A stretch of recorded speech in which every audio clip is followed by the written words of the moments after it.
Hello world!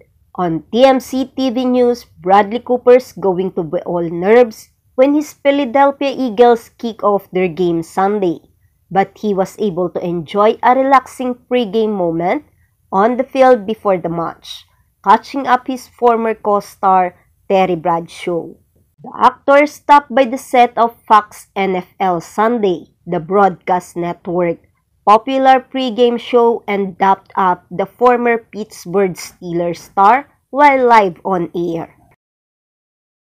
Bradley says he wanted to come by and say hi to Terry because they work on the movie Failure to Launch starring Matthew McConaughey and Sarah Jessica Parker back in 2006. They have remained good friends since then.